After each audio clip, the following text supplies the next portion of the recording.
فصل چہاردہم۔ قدموں کی آہٹ پر سلمان نے مڑ کر دیکھا۔ اس کی پشت پر لمبے قد کا ایک گورا چٹا نوجوان کھڑا بے تکلفی سے مسکرا رہا تھا۔ سلمان لمحہ بھر تک خاموش بیٹھا اسے پہچاننے کی کوشش کرتا رہا، پھر کرسی سے اٹھ کر کھڑا ہو گیا۔ اجنبی نے اپنا تعارف کراتے ہوئے کہا، میرا نام انیس جعفری ہے۔ اس نے ہاتھ بڑھا کر اس گرم جوشی سے مصافحہ کیا کہ سلمان کی انگلیوں کا کچومر نکل گیا۔ اس نے فوراً پہچان لیا کہ وہ کون ہے۔ وہ اس کے سیکشن کا انچارج انیس احمد جعفری تھا۔ وہ کمپنی کا سینئر آفیسر تھا اور سال بھر تک امریکہ میں ٹریننگ لینے کے بعد اسی ہفتے لوٹا تھا، لیکن دفتر میں اس روز پہلی بار آیا تھا اور اپنے سیکشن کے ہر رکن سے ذاتی طور پر ملاقات کر رہا تھا۔ اس کی پیشانی تنگ تھی، ناک ستواں تھی، سر پر بھورے بھورے خشخشی بال تھے۔ وہ ٹخنوں سے اونچی ڈھیلی ڈھالی پتلون اور نائلون کی جھلکتی ہوئی سفید قمیض پہنے تھا۔ کالر میں شوخ رنگ کی ٹائی بھی تھی۔ باتیں کرتے ہوئے وہ بار بار اپنے کندھے اچکاتا جا رہا تھا۔ اس کا لہجہ اکھڑا اکھڑا تھا۔ وہ خالص امریکی لہجے کے ساتھ روانی سے انگریزی بول رہا تھا۔ دوران گفتگو جتنی بار اس نے سلمان کو مخاطب کیا، ہر بار مسٹر سولومن کہتا۔ سلمان کو اس کا انداز تخاطب بڑا عجیب سا لگا، مگر پہلی ہی ملاقات میں اندازہ ہو گیا کہ انیس احمد جعفری دلچسپ نوجوان ہے۔ الفاظ معنی: گرم جوشی، تپاک، جوش، مصافحہ کرنا، ہاتھ ملانا، ستواں، پتلی، لمبی، خشخشی، مراد چھوٹے چھوٹے، انداز تخاطب، بات کرنے کا طریقہ۔ بعد میں دفتری امور کے سلسلے میں سلمان کو بارہا اس سے ملنا پڑا، اور ہر بار اس نے محسوس کیا کہ جعفری میں افسروں والی روایتی رعونت نام کو نہ تھی۔ مسکرا کر نرمی سے بات کرتا۔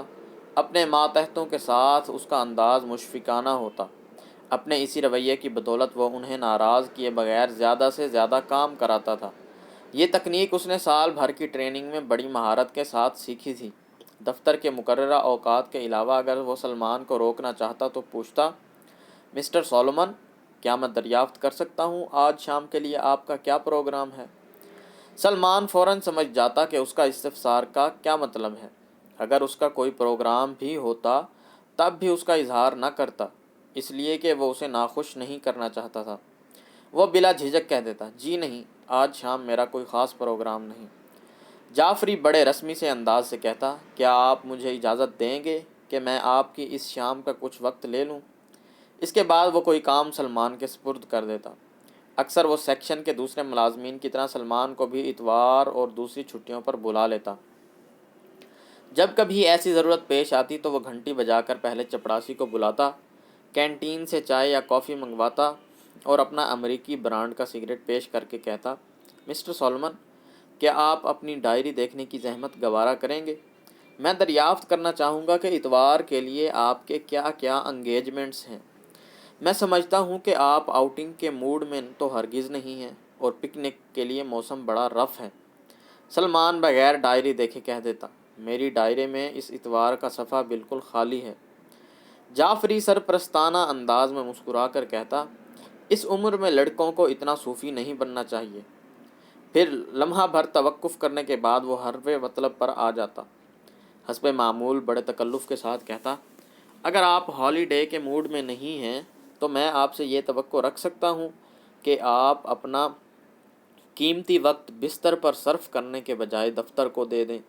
اگر یہ ممکن ہو سکتا ہے تو آپ مجھے ذاتی طور پر ممنون ہونے کا موقع دیں گے۔ الفاظ معنی: رعونت، غرور، مشفقانہ، ہمدردانہ، محبت بھرا۔ استفسار، پوچھ گچھ، صوفی، نیک پرہیزگار، ممنون، شکر گزار۔ جب کوئی سینئر افسر اپنے ماتحت سے اس قدر انکسار کے ساتھ مطالبہ کرے تو انکار کا سوال ہی پیدا نہیں ہوتا۔ سلمان بھی سیکشن کے دوسرے ملازمین کی طرح اس کی بات مان لیتا۔ اکثر ایسا بھی ہوا کہ سلمان نے پہلے ہی ارادہ کر لیا کہ وہ ایسے بے جا مطالبات ہرگز قبول نہیں کرے گا، مگر جب وہ جعفری کے روبرو گیا تو اس کے نرم اور شگفتہ رویے سے ایسا پسیجا کہ انکار نہ کر سکا۔ انہی خدمات کے سلسلے میں کمپنی نے جعفری کو 1500 روپیہ ماہانہ تنخواہ کے علاوہ اور بھی بہت سی مراعات دے رکھی تھیں۔ جعفری جس کوٹھی میں رہتا تھا وہ اسے کمپنی کی جانب سے ملی تھی۔ ہر ماہ 1000 روپیہ مختلف الاؤنسوں کی صورت میں مل جاتا تھا۔ وہ بڑے ٹھاٹھ باٹ سے رہتا، اعلیٰ درجے کا رہن سہن تھا اور اعلیٰ طبقوں میں اس کا اٹھنا بیٹھنا بھی تھا۔ سلمان پر یا تو وہ زیادہ مہربان تھا یا سلمان کو یہ گمان تھا کہ وہ اسے زیادہ مانتا ہے۔ البتہ اتنا ضرور تھا کہ وہ اس کے ساتھ محبت سے پیش آتا تھا۔ اگر دفتری امور میں سلمان سے کوئی غلطی سرزد ہو جاتی تو وہ خفگی کا اظہار نہ کرتا بلکہ نرمی سے سمجھا دیتا، کبھی تنبیہ بھی کرتا تو ہمیشہ براہ راست نہ کہتا۔ میں سوچتا ہوں کہ آج کل آپ ذہنی طور پر پریشان ہیں، کیا آپ مجھے یہ حق دیں گے کہ میں اس سلسلے میں کچھ پوچھ سکوں؟ مجھے خوشی ہوگی کہ میں آپ کی کچھ مدد کروں۔ سلمان انکار کرتا کہ وہ کسی ذہنی الجھن میں مبتلا نہیں ہے تو وہ پوچھتا، کیا آپ نے فائل پر میرا نوٹ دیکھا ہے؟ میں معلوم کرنا چاہوں گا کہ آپ اس سے کس حد تک اتفاق رائے رکھتے ہیں، اور پھر اپنے سوالوں کے جواب کا انتظار کیے بغیر کہتا، کیا میں آئندہ یہ امید رکھوں کہ آپ مجھے فائلوں پر سرخ پینسل چلانے کا موقع نہیں دیں گے؟ جعفری عام طور پر انگریزی میں بات کرتا تھا، کبھی کبھار اردو میں بات کرتا تو پہلے وہ انگریزی میں سوچتا پھر اس کا ترجمہ کرتا۔ یہ انداز گفتگو اس نے اپنی انفرادیت نمایاں کرنے کے لیے اختیار کیا تھا۔ ویسے وہ علی گڑھ یونیورسٹی کا گریجویٹ تھا اور اس کے BA کے نصاب میں اردو لازمی مضمون کی حیثیت سے شامل تھی، بلکہ طالب علمی کے زمانے میں وہ شاعری بھی کرتا تھا اور کچھ اس قسم کی رومانی نظمیں کہتا تھا: تم میرے واسطے یوں اشک بہایا نہ کرو، محفل حسن میں یوں دیپ جلایا نہ کرو، میری تصویر کو سینے سے لگایا نہ کرو، میری محبوب مجھے بھول بھی جا۔ حالانکہ نوجوان لڑکیاں اسے نرا الو کا پٹھا سمجھتی تھیں، چہرے مہرے سے وہ یتیم اور وضاقتہ سے کانجی ہاؤس کا محرر لگتا تھا، مگر اب اسے لڑکیاں ڈان یون کہتی تھیں، اور یہ حقیقت ہے کہ جب وہ بن سنور کر شام کو اپنی نئی شیو پر نکلتا تو بڑا بانکا سجیلا جوان نظر آتا۔ جعفری کی شخصیت میں سلمان کے لیے روز بروز کشش پیدا ہوتی جا رہی تھی۔ اس کشش میں ایک عقیدت مندانہ جذبہ کار فرما تھا۔ وہ اس کے روبرو جاتا تو اس انداز سے بات کرتا جیسے منو بوجھ تلے دبا ہوا ہو۔ ایک روز سلمان دفتر سے نکلا تو بس سٹاپ پر بہت بھیڑ تھی۔ دیر تک انتظار کرنے کے بعد بھی کسی بس میں جگہ نہ ملی تو پیدل ہی چل دیا۔ وہ تھکے تھکے قدموں گھر کی طرف جا رہا تھا، اچانک ایک جھلکتی ہوئی کار اس کے قریب آ کر رکی۔ سلمان نے دیکھا جعفری سٹیئرنگ وہیل سنبھالے بیٹھا ہے۔ اس نے اشارے سے سلمان کو قریب بلایا، مسکرا کر گویا ہوا، اگر آپ چہل قدمی کے موڈ میں نہ ہوں تو میں آپ کو گھر تک لفٹ دینے میں خوشی محسوس کروں گا۔ اس نے کار کا دروازہ کھول دیا۔ سلمان چپ چاپ اگلی نشست پر اس کے برابر بیٹھ گیا۔ راستے میں دونوں کے درمیان کوئی گفتگو نہیں ہوئی۔ جعفری نے اس سے صرف مکان کا پتہ دریافت کیا اور آہستہ آہستہ کسی نئی انگریزی فلم کی دھن گنگنانے لگا۔ کار جب سلمان کے فلیٹ کے سامنے رکی تو اترتے ہوئے سلمان نے سوچا، کیوں نہ جعفری کو چائے پر مدعو کر لیا جائے۔ اس نے ہچکچاتے ہوئے اپنی اس خواہش کا اظہار بھی کر دیا۔ جعفری ذرا دیر سوچتا رہا، پھر کار سے نکل کر باہر آ گیا۔ الفاظ مانی: الو کا پٹھا، بے وقوف، کانجی ہاؤس، وہ سرکاری مکان جہاں لاوارث مویشی بھیجے جاتے ہیں، بانکا سجیلا، شوخ، خوش مزاج۔ دونوں زینے کی سیڑھیاں طے کر کے اوپر پہنچے۔ دروازہ گھر کی خادمہ جنت نے کھولا۔ وہ اس وقت گندا لباس پہنے ہوئی تھی۔ سلمان کو اس پر سخت غصہ آیا اور کچھ شرمندگی بھی محسوس ہوئی۔ کمرے میں اس کی بیوی موجود نہیں تھی۔ اس نے جعفری سے اجازت لی اور پچھلے کمرے میں چلا گیا۔ بیوی بستر پر لیٹی تھی۔ سلمان نے جاتے ہی کہا، رخشی، میرے آفس کے جعفری صاحب آئے ہیں، چائے ہم ڈرائنگ روم میں پئیں گے۔ وہ اٹھ کر بیٹھ گئی۔ اچھا، وہیں بھجوائے دیتی ہوں۔ خدا کے لیے جنت کے ہاتھ چائے نہ بھجوانا، اس سے کہو کبھی کبھار تو نہا لیا کرے، کپڑوں سے ایسی بو آ رہی ہے کہ میں تم سے کیا بتاؤں۔ جعفری بڑا نفاست پسند ہے، وہ چائے لے کر گئے تو پینے سے انکار کر دے گا۔ اچھا تو پھر خود ہی لے آؤں گی۔ سلمان نے بیوی کو ناقدانہ نظروں سے دیکھا۔ وہ اس وقت عام گھریلو لباس میں تھی۔ سلمان کو اس کا لباس نامناسب معلوم ہوا۔ منہ بگاڑ کر بولا، تم ذرا اپنا حلیہ تو ٹھیک کر لو، سخت واہیات لباس پہن رکھا ہے۔ دیکھو جلدی چائے لے کر آنا۔ وہ کمرے سے باہر چلا گیا۔ ڈرائنگ روم میں جا کر سلمان نے دیکھا جعفری ایک میگزین کا مطالعہ کر رہا تھا۔ سلمان چپ چاپ اس کے قریب ہی ایک صوفے پر بیٹھ گیا۔ دونوں میں کوئی بات چیت نہ ہوئی۔ خاموش بیٹھے بیٹھے سلمان کی نظر اس کشن پر پہنچ گئی جو جعفری کے پہلو میں رکھا تھا۔ اس کا غلاف خاصا میلا تھا۔ اس گندے کشن کو دیکھ کر جعفری نے نہ جانے کیا سوچا ہوگا۔ اس کا جی چاہا کہ کسی طرح کشن اٹھا کر صوفے کے پیچھے ڈال دے تاکہ جعفری کی اس پر نظر نہ پڑے۔ ابھی وہ کشن ہی کے متعلق غور کر رہا تھا کہ ہوا کے جھونکے سے کھڑکی کا پردہ لہرانے لگا۔ سلمان نے غور کیا کہ پردے کے کنارے پر جگہ جگہ چکنائی کے دھبے ہیں۔ اس نے دل ہی دل میں خادمہ کو برا بھلا کہا جس کے پھوہڑ پن کے باعث پردے اس قدر گندے اور بدنما ہو گئے تھے۔ آخر اس نے اٹھ کر پردے کو اس طرح سمیٹ دیا کہ داغ دھبے کسی حد تک چھپ گئے۔ چائے آنے میں دیر ہو رہی تھی۔ جعفری نے میگزین کا مطالعہ کرتے ہوئے کئی بار کلائی پر بندھی ہوئی گھڑی دیکھی مگر سلمان سے کچھ نہ کہا۔ وہ کچھ بے چین معلوم ہو رہا تھا۔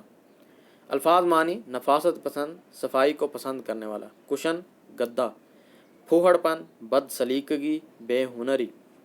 وہ کچھ بے چین معلوم ہو رہا تھا۔ اس سے زیادہ بے چین سلمان تھا۔ اسے رہ رہ کر بیوی پر غصہ آ رہا تھا۔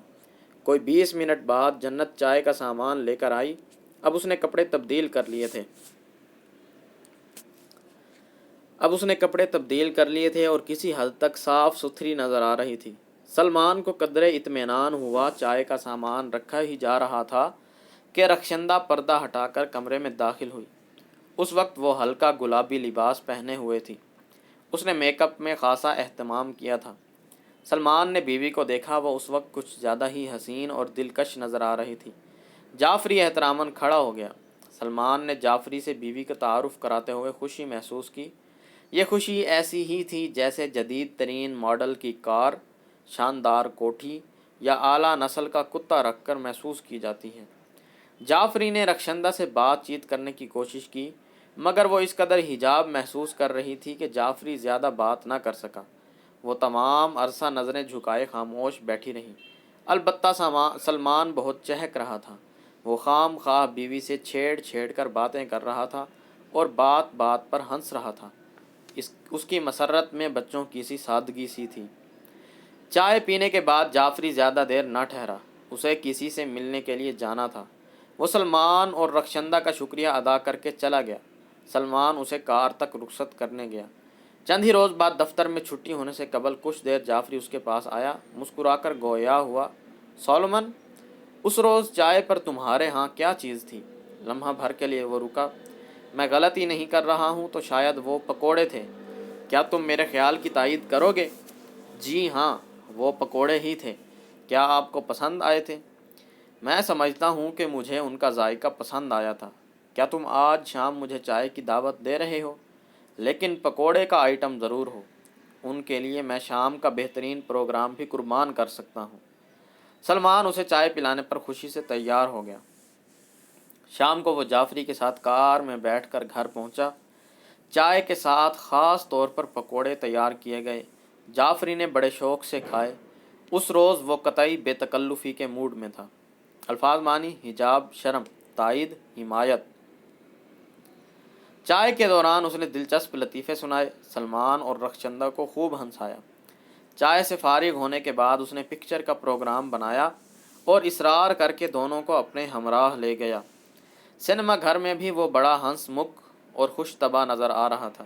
پکچر دیکھ کر باہر نکلے تو جعفری ان کو چھوڑنے گھر تک گیا۔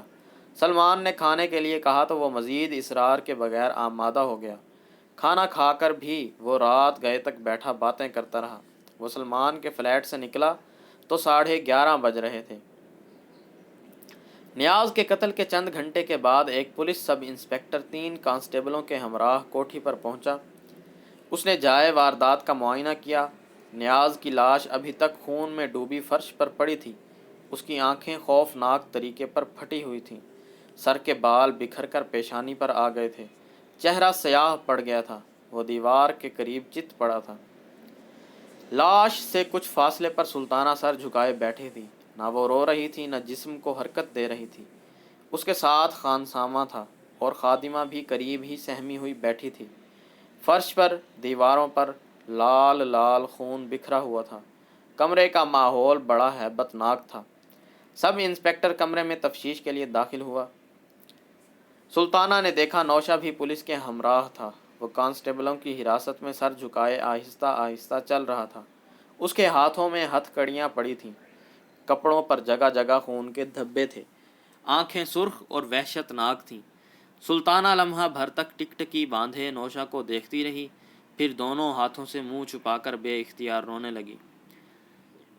فضا پر ہولناک سکوت طاری تھا، اور اس سکوت میں سلطانہ کی سسکیاں آہستہ آہستہ ابھر رہی تھیں۔ اچانک کوٹھی کے پچھواڑے درختوں تلے گیدڑوں کی آوازیں ابھریں۔ الفاظ معنی: جائے واردات، واردات والی جگہ، ہیبت ناک یا ہولناک، خوفناک۔ گیدڑوں کی آوازیں ابھریں۔ ڈھلتی رات کا سناٹا ان خوفناک آوازوں سے درہم برہم ہو گیا۔ لاش کی کھلی ہوئی آنکھیں ہر شخص کو گھور رہی تھیں۔ سب انسپکٹر جھک کر لاش کا معائنہ کرنے لگا۔ وہ ایک ایک زخم دیکھ رہا تھا اور ہیڈ کانسٹیبل کو ہدایتیں دیتا جا رہا تھا، جو اس کی ہر بات نہایت مستعدی سے قلم بند کر رہا تھا۔ سب انسپکٹر نے تقریباً آدھے گھنٹے میں لاش کے معائنے کی رپورٹ مکمل کی۔ اس کے بعد نیاز کے مردہ جسم کو سفید چادر سے ڈھانپ دیا گیا۔ لاش اور جائے واردات کا معائنہ کرنے کے بعد سب انسپکٹر نے سب سے پہلے سلطانہ کا بیان لیا۔ اس نے رک رک کر سسکیاں بھرتے ہوئے بتایا کہ نوشا اس کا چھوٹا بھائی ہے اور کئی سال بعد آیا ہے۔ نیاز کا اور اس کا کسی بات پر جھگڑا ہو گیا تھا۔ جس وقت دونوں کا جھگڑا ہوا وہ اپنے کمرے میں سو رہی تھی۔ وہ نیاز کی چیخیں سن کر وہاں آئی تھی۔ نیاز اس وقت دم توڑ چکا تھا۔ اس کا جسم خون میں ڈوبا ہوا تھا، جگہ جگہ زخموں کے نشانات تھے۔ انسپکٹر نے دریافت کیا، جس وقت آپ موقع واردات پر پہنچی، کیا اس وقت ملزم کمرے میں موجود تھا؟ وہ لمحہ بھر کے لیے جھجکی، پھر نامعلوم کیا سوچ کر صاف جھوٹ بول گئی، نہیں، وہ یہاں سے جا چکا تھا۔ نوشا نے حیرت سے سلطانہ کو دیکھا جو سر جھکائے آہستہ آہستہ سسکیاں بھر رہی تھی۔ انسپکٹر نے پوچھا، پھر آپ کو کیسے معلوم ہوا کہ ملزم یہاں آیا تھا اور مقتول سے اس کا جھگڑا ہوا تھا؟ میں نے پہلی بار اسے آپ کے ساتھ دیکھا ہے۔ اگر ملزم کو یہاں پولیس کی حراست میں نہ دیکھتی تو آپ کو اس پر شبہ نہ ہوتا؟ جی نہیں، سلطانہ نے صاف انکار کر دیا۔ تو پھر آپ نے قتل کی اطلاع اب تک پولیس کو کیوں نہ دی؟ میری سمجھ ہی میں نہیں آیا کہ میں کیا کروں۔ اب تک میرے ہوش و حواس درست نہیں۔ وہ اپنی سمجھ بوجھ کے مطابق سب انسپکٹر کے ہر سوال کا رک رک کر جواب دے رہی تھی۔ جو سمجھ میں آیا کہتی چلی گئی، مگر اس کی آواز سے، اس کے چہرے کے اطمینان سے اندازہ ہوتا تھا کہ وہ خوف اور گھبراہٹ پر قابو پاتی جا رہی ہے۔ اس نے رونا بند کر دیا تھا اور انسپکٹر کے ہر استفسار کے لیے خود کو تیار کرنے کی کوشش کر رہی تھی۔ انسپکٹر نے پوچھا، مقتول سے آپ کی کب شادی ہوئی؟ سلطانہ اس سوال پر گھبرا گئی۔ اس نے نیاز کے خلاف شدید نفرت محسوس کی۔ وہ انسپکٹر کے سوال کا کوئی جواب نہ دے سکی۔ اس کی پیشانی پر پسینے کے قطرے جھلک رہے تھے۔ اس وقت وہ سخت اذیت محسوس کر رہی تھی۔ انسپکٹر نے اپنے سوال پر زور دیتے ہوئے دریافت کیا، کیا وہ آپ کے شوہر نہیں تھے؟ سلطانہ نے گردن جھکا کر کہا، وہ رشتے میں میرے سوتیلے باپ تھے۔ اس کی آواز لرز رہی تھی۔ اس کا جی چاہا کہ وہ نیاز کی لاش پر تھوک دے اور پھوٹ پھوٹ کر رونے لگے۔ اس نے نظریں نیچی کر لیں۔ ایسا محسوس ہوا جیسے وہ کمرے میں بیٹھے ہوئے اتنے بہت سے لوگوں کے سامنے اچانک برہنہ ہو گئی ہے۔ انسپکٹر نے سلطانہ سے اور بھی بہت سوالات کیے، مگر وہ اب قوت مدافعت کھو چکی تھی۔ اس نے گھبراہٹ میں نہ جانے کیا کیا الٹے سیدھے جوابات دیے۔ پولیس نے خانسامہ اور خادمہ کے بھی بیانات لیے۔ انسپکٹر کانسٹیبلوں اور نوشا کے ہمراہ کوٹھی سے باہر چلا گیا۔ سلطانہ دروازے پر کھڑی نوشا کو جاتے ہوئے دور تک دیکھتی رہی۔ اس کے ہاتھوں میں ہتھ کڑیاں پڑی تھیں۔ وہ سر جھکائے کانسٹیبلوں کے نرغے میں چپ چاپ چل رہا تھا۔ رات بھر ایک پولیس کانسٹیبل نیاز کی لاش پر پہرا دیتا رہا۔ سویرے سورج نکلنے سے پہلے مردہ گھر کی گاڑی آئی اور لاش پوسٹ مارٹم کے لیے اسپتال لے گئی۔ سب انسپکٹر کئی بار تفتیش کے سلسلے میں کوٹھی پر آیا اور سلطانہ کے علاوہ خادمہ اور خانسامہ سے قتل کے متعلق طرح طرح کی باتیں پوچھتا رہا۔ سلطانہ کو اس کے سوالات سے بڑی وحشت ہوتی، مگر اس سے بھی زیادہ وحشت اسے اس کوٹھی سے ہونے لگی تھی، جو اب مرگھٹ کی طرح ڈراؤنی معلوم ہوتی۔ کوٹھی پر ہر وقت ہو کا عالم طاری رہتا، در و دیوار پر مردنی چھائی رہتی۔ الفاظ معنی: استفسار، سوال۔ قوت مدافعت، مراد برداشت کرنے کی طاقت۔ نرغہ، گھیرا، مرگھٹ ہندوؤں کی مردے جلانے کی جگہ، ہو کا عالم انتہائی ویرانی، در و دیوار پر مردنی چھائی رہتی، خالی کمرے بھائیں بھائیں کرتے، تمام دن اکتا دینے والا سناٹا چھایا رہتا۔ شام ہوتے ہی ہر طرف دھندلی دھندلی پرچھائیاں رینگتی ہوتی ہوئی نظر آتی۔ باہر احاطے میں گھنے درختوں تلے خشک پتے کھڑکھڑاتے، دبی دبی آہٹیں ابھرتیں۔ رات کو اکثر سوتے سوتے سلطانہ کی آنکھ کھل جاتی۔ ایسا معلوم ہوتا کہ نیاز خون میں ڈوبا ہوا اس کے سامنے کھڑا ہے۔ اس کی آنکھیں سرخ ہوتیں، وہ خونخوار نظروں سے گھورتا۔ سلطانہ گھبرا کر بستر پر اٹھ کر بیٹھ جاتی، گھنٹوں جاگتی رہتی۔ نیاز کا کمرہ عین اس کے کمرے کے سامنے تھا۔ ہر شام وہ اس کمرے میں جا کر خود روشنی کرتی، خود لوبان سلگاتی، تاکہ نیاز کی روح خراب ہو کر بھٹکتی نہ پھرے۔ مگر رات گئے جب وہ اس کمرے کی جانب دیکھتی تو دھندلی دھندلی روشنی میں کوئی آہستہ آہستہ ٹہلتا ہوا معلوم ہوتا۔ ہوا زور سے چلتی تو درختوں کے نیچے سوکھے پتے کھڑکھڑاتے، اور سنسان رات میں کسی کے تیز تیز بھاگنے کی آہٹیں بھی ابھرتیں۔ وہ خوف سے آنکھیں بند کر لیتی، تمام رات آنکھوں میں کٹ جاتی۔ مسلسل شب بیداری اور پے بپے دکھوں نے اس کی صحت خراب کر دی۔ چہرہ زرد ہو گیا، آنکھوں کے گرد ہلکے پڑ گئے۔ ان دنوں اسے شدت سے کسی سہارے کی ضرورت تھی، مگر کوئی بھی ایسا نہ تھا جو اسے ڈھارس دے سکتا، غم گساری کر سکتا۔ کوٹھی میں خادمہ کے علاوہ صرف خانسامہ تھا۔ دونوں ہر وقت سہمے سہمے رہتے، بلکہ خادمہ تو ملازمت چھوڑنے کا ارادہ کر چکی تھی، مگر سلطانہ نے اصرار کر کے اسے روک لیا۔ پھر بھی وہ رات کو کوٹھی میں رہنے کے بجائے اپنی بیٹی کے گھر جا کر سوتی تھی۔ اسے سلطانہ سے بھی زیادہ خوف معلوم ہوتا۔ ایک شام خان بہادر کوٹھی پر آیا۔ اس کے ہمراہ ایک ادھیڑ آدمی تھا۔ اس کا جسم بھدا تھا، سانولا رنگ، بڑی بڑی بے رونق آنکھیں اور کن پٹی کے پاس زخم کا گہرا نشان۔ وہ وضاقتہ سے خاصا بدصورت اور اول جلول لگتا تھا۔ اس کے چہرے کی کرختگی دیکھ کر خوف معلوم ہوتا۔ خان بہادر نے سلطانہ سے اسے یہ کہہ کر ملایا کہ وہ نیاز کا بڑا بھائی ہے، راولپنڈی میں رہتا ہے، اور نیاز کے مرنے کی اطلاع پا کر آج ہی آیا ہے۔ حالانکہ نیاز نے سلطانہ سے اس کا کبھی تذکرہ نہیں کیا تھا۔ الفاظ مانی: ڈھارس، حوصلہ، غم گساری، ہمدردی، اول جلول، بے ڈھنگا، بیہودہ، کرختگی، سختی۔ حالانکہ نیاز نے سلطانہ سے اس کا کبھی تذکرہ نہیں کیا تھا، اور نیاز کی اس میں شباہت بھی نہیں تھی، تاہم سلطانہ نے اس کے متعلق کسی شک و شبے کا اظہار نہیں کیا۔ خان بہادر فرزند علی کو وہ معزز اور ذمہ دار آدمی سمجھتی تھی، لہٰذا اس کی باتوں پر سلطانہ کو فوراً اعتبار آ گیا۔ خان بہادر کچھ دیر بیٹھ کر چلا گیا، البتہ وہ شخص کوٹھی ہی میں ٹھہرا رہا۔ اس کا نام فیاض تھا، راولپنڈی میں اس کی کپڑے کی دکان تھی۔ نیاز کے قتل کی اطلاع اسے نیاز کے ایک دوست کے خط سے ملی تھی، اور وہ خط ملتے ہی چلا آیا تھا۔ اس کے بال بچے ابھی تک راولپنڈی ہی میں تھے۔ اس نے اپنے متعلق سلطانہ کو یہی بتایا تھا، مگر نہ تو اس نے نیاز کی موت پر آنسو بہائے اور نہ اس کے چہرے پر کسی گہرے غم کا تاثر تھا۔ سلطانہ سے اس نے بات چیت بھی کم کی، اور اس کے بچے کو دیکھ کر نہ کسی التفات کا اظہار کیا، نہ شفقت کا۔ رات کا کھانا اس نے وہیں کھایا۔ وہ جبڑے ہلا ہلا کر بدتمیزی سے کھانا کھاتا رہا۔ کھانے سے فارغ ہو کر اس نے زور زور سے ڈکاریں لیں، جس سے اس کا اجڑ پن ظاہر ہوتا تھا۔ یوں بھی اس کا لہجہ بڑا عامیانہ تھا، مگر سلطانہ کو اس کے آنے سے کسی قدر اطمینان ہو گیا تھا۔ کوٹھی پر رات بھر جو ہولناک سناٹا طاری رہتا تھا کچھ کم ہو گیا۔ سلطانہ نے اس کی رہائش کے لیے کوٹھی کے ایک کمرے میں بندوبست کر دیا۔ وہ سر شام ہی سونے کے لیے بستر پر چلا گیا۔ اس رات سلطانہ کئی راتوں کے بعد گہری نیند سوئی۔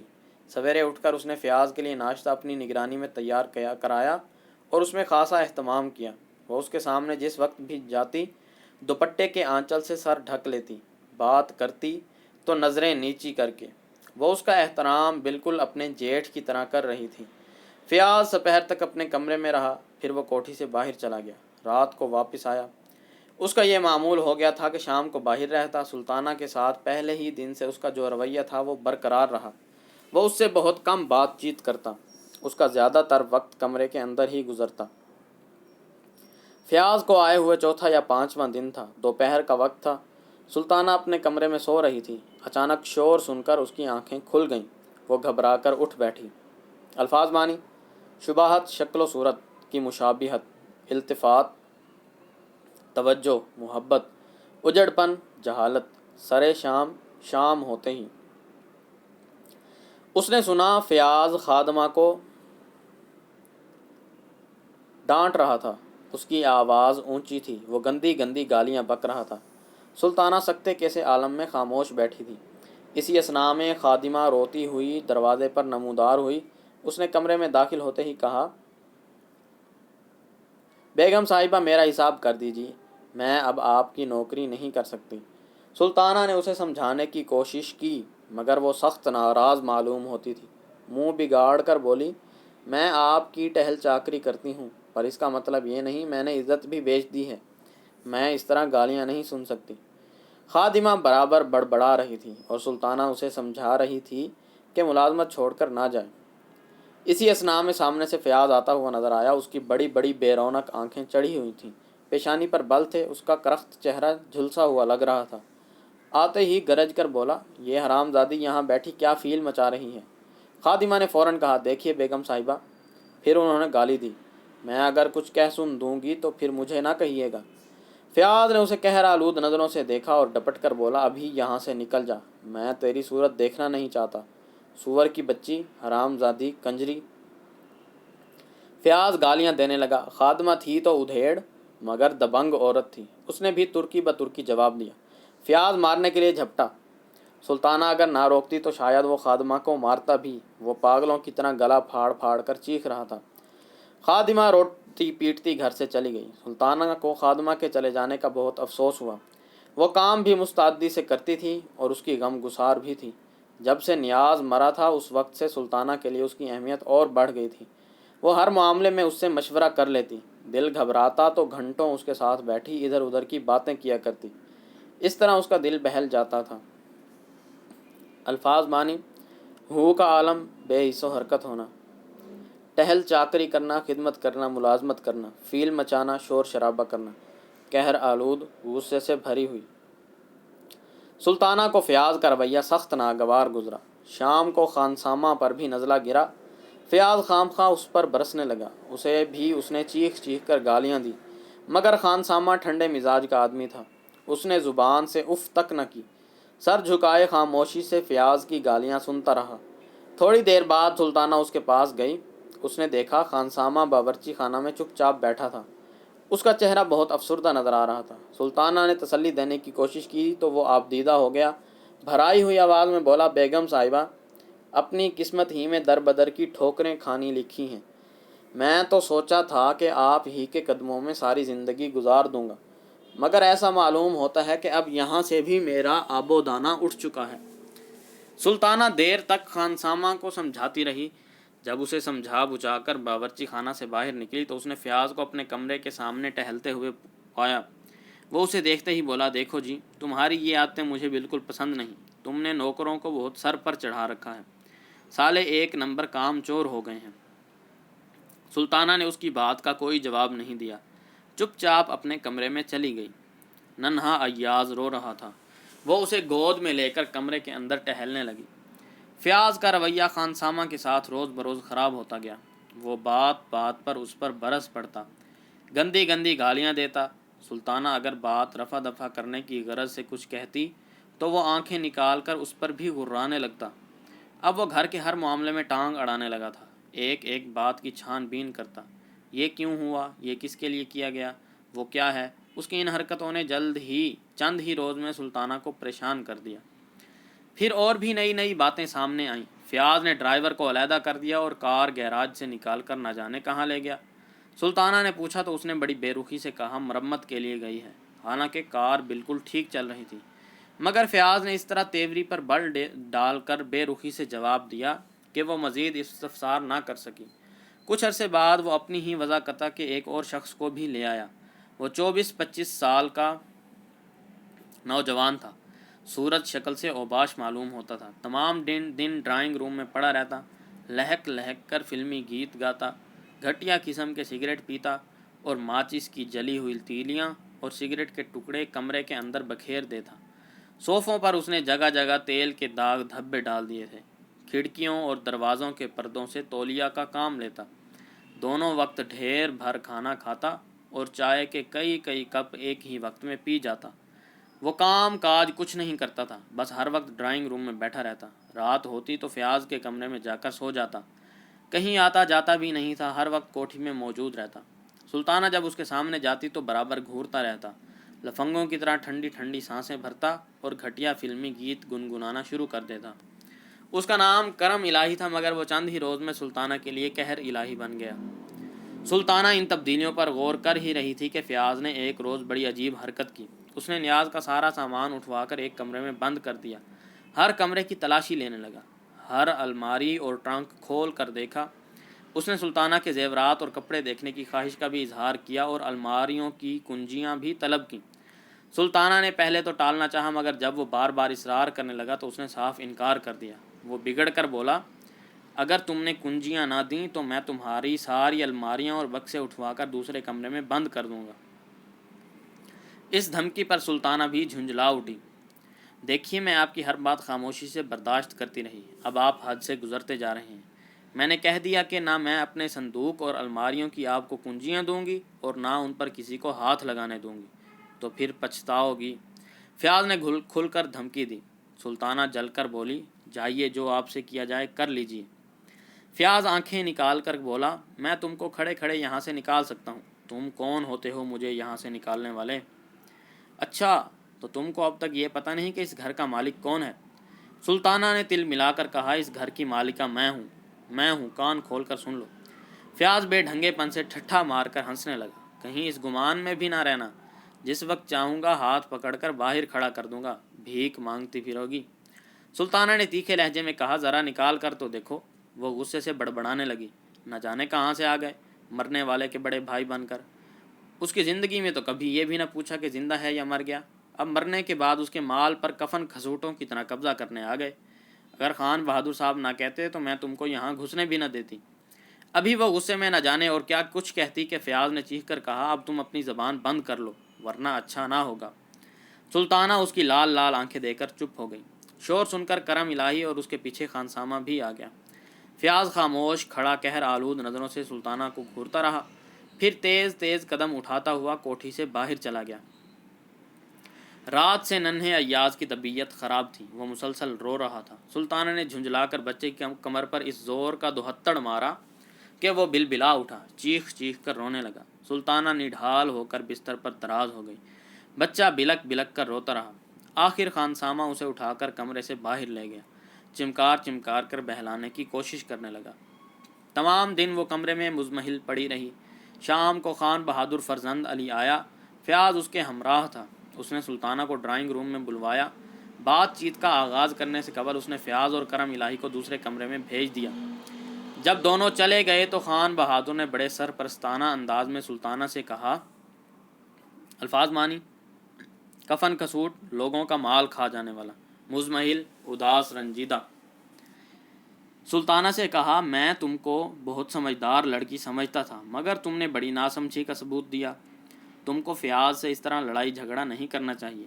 وہ تیکھے لہجے میں بولی، آپ کو کیا خبر کہ وہ کس طرح مجھے پریشان کر رہے ہیں؟ بھائی فیاض تو مجھے بڑا بھلا مانس لگتا ہے۔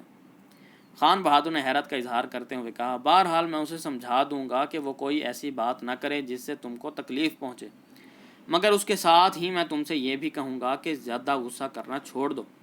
اس نے کھنکار کر گلا صاف کیا، بات دراصل یہ ہے کہ تمہاری قانونی پوزیشن بہت نازک ہے۔ سلطانہ نے چونک کر خان بہادر کی جانب دیکھا، مگر خاموش رہی۔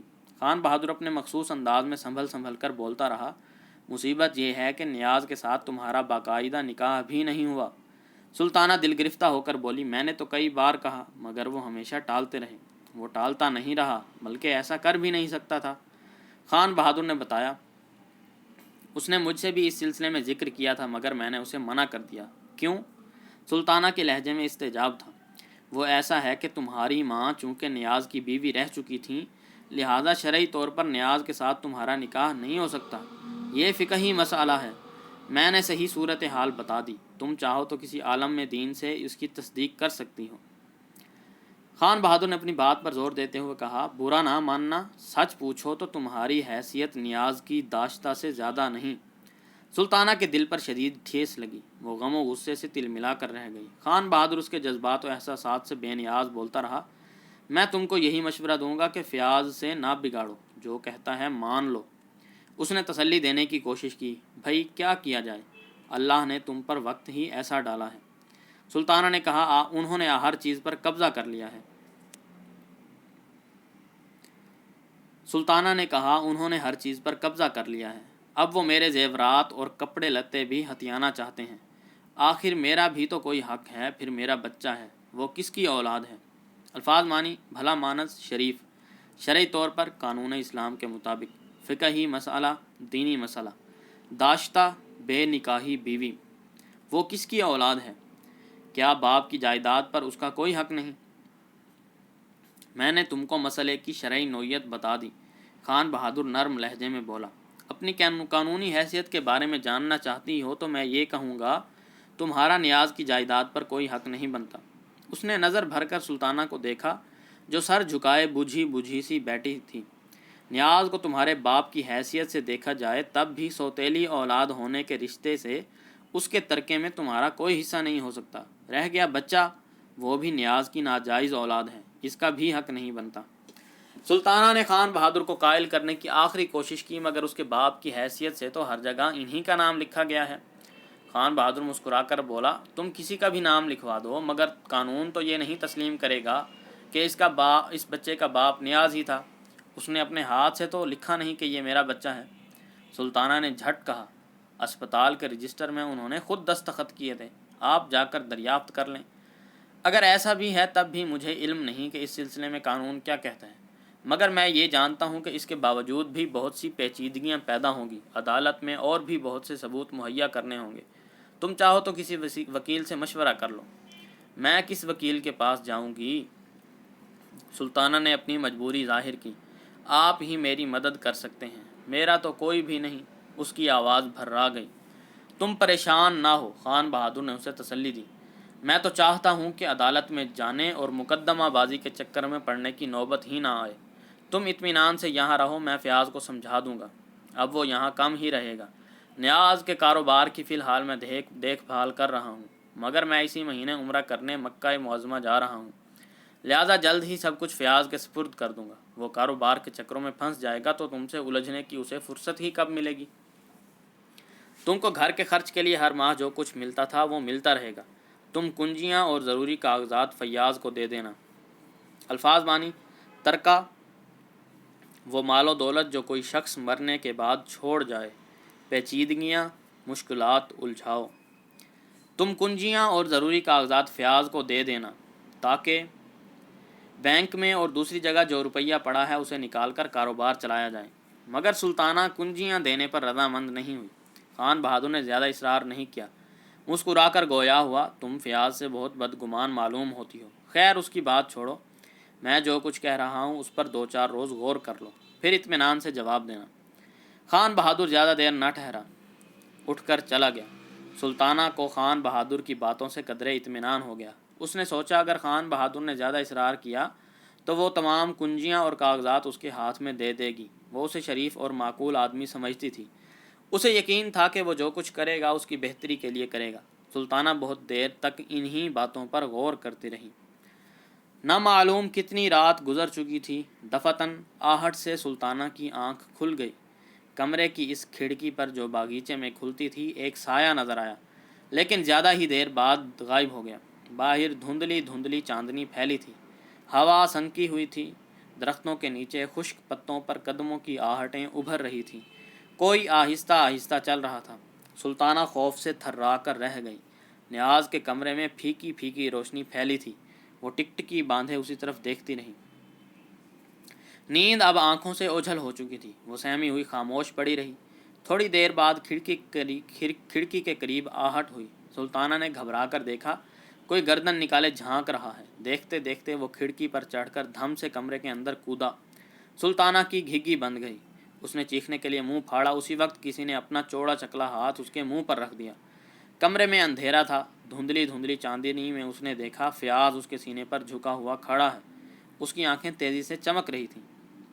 الفاظ معنی، گمان، برا خیال رکھنے والا۔ سنکی ہوئی صاف ستھری، گھگی بندھ جانا، ڈر کے مارے بول نہ سکنا۔ سلطانہ نے مزاحمت کی تو فیاض نے اس کے منہ پر ایک بھرپور ہاتھ مارا، سرگوشی کے انداز میں آہستہ سے بولا، چپکی پڑی رہ حرام زادی۔ اس نے دوسرا تھپڑ مارا۔